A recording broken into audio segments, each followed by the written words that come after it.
What's happening, guys? Welcome back to the channel and welcome back to another video. Today I'm going to be talking about the 10 most common features to code into your BMW using Bimmercode. So as you guys know, I've made a ton of Bimmercode videos in the past, mostly individualized features and how to code them into your car. But with this video, I kind of want to put together like 10 of the most common features. These are the things that people DM me and ask questions about all the time. So I will kind of blow through the list just to show you guys the 10 most common things, but there are individualized, in-depth videos on every single feature that I talk about in this video. I'm also going to include right here a video that talks about Bimmercode for beginners. So if you're not familiar with Bimmercode at all, or how to connect your car, where to buy it, go ahead and check out this video right here. It's going to tell you all about it. We're using the VPeak Bluetooth adapter to connect our phone to the car. If you guys want a discount on that, there's a link down in the description. Go ahead and pick it up on Amazon. Let's go ahead and hop in the car, fire up Bimmercode, and talk about those features. All right, you guys, go ahead and put the car into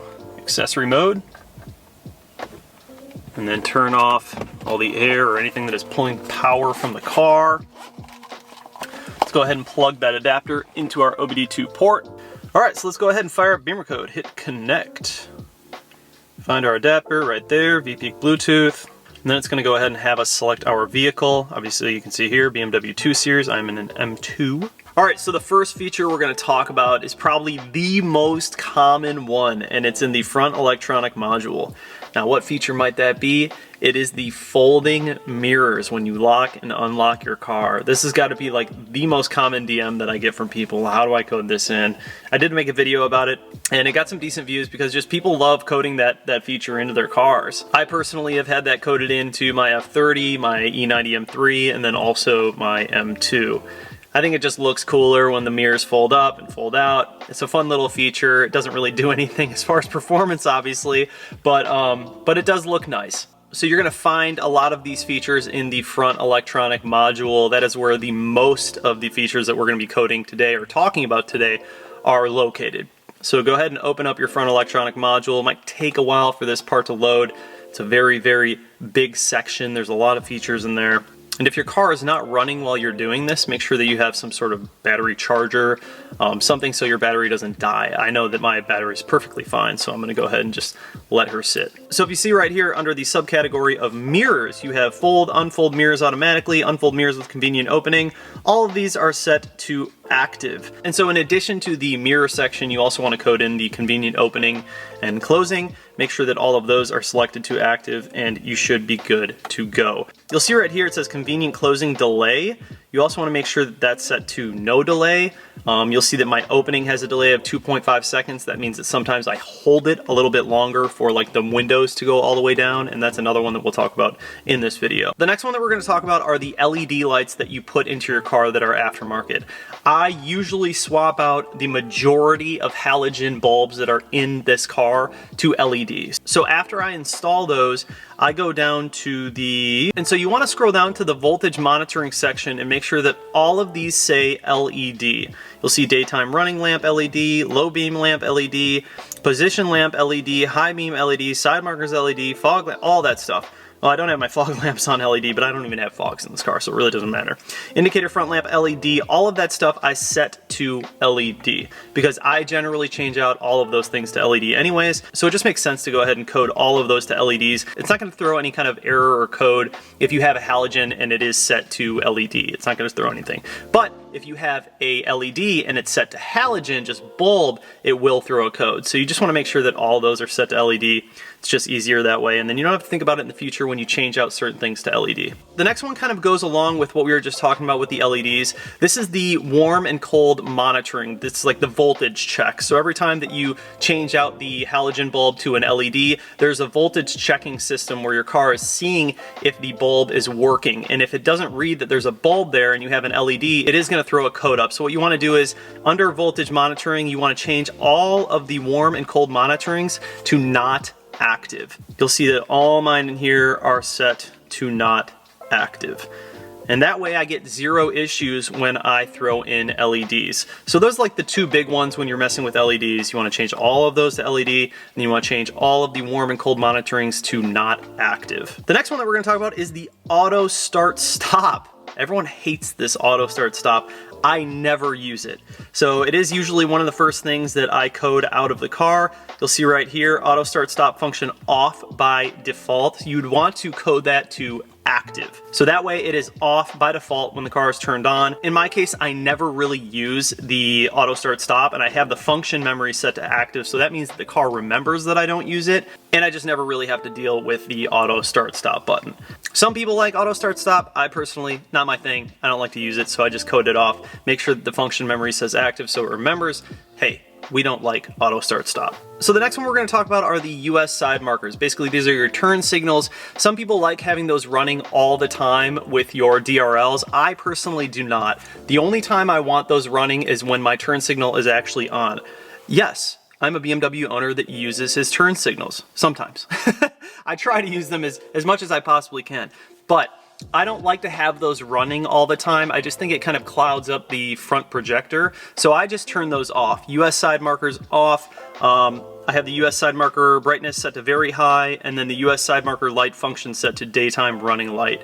That's just how I run mine, but some people do like to have those running all the time. Me personally, I just don't, so that's a common one for me to code out. So the next one we're going to talk about is the convenient opening and closing. In here you can actually set it so your key, when you hold down the lock or unlock, it'll roll down all of your windows. If you have a sunroof, it'll roll open the sunroof or close it, vice versa. So if it's like a hot day or something and you're walking out to your car and you just want to roll it all down and kind of air out the car, you can just hold down the unlock and it'll open up all of the windows in your car. I only have 2 windows, so it's not really that remarkable when I do it. But if you have a car that has like a sunroof and you know your 4 windows, you're walking out to it, it's kind of a cool little feature. You can just roll down all the windows with your key fob, and you can close them with your key fob. So that's all located under convenient opening and closing. You'll see convenient opening with remote control. You'll see the delay with the rear windows, the sunroof, all that stuff. You can go in there and really specify what parts you want to open and at which points. So you can have certain delays set on certain things. You could have your front windows roll down before your back windows and your sunroof roll down last, however you wanted to do it. Kind of a neat little feature that they added in there, and I do see a lot of people that enjoy coding that into their cars. So now we're going to hop out of the front electronic module and we're going to go into the rear electronic module. This is also one that I always code on all my cars, and it is the rear DRL function. So I like to have my rear lights, my DRLs, running all of the time. So if you notice pre-coded, your rear DRLs are not running while your front DRLs are running.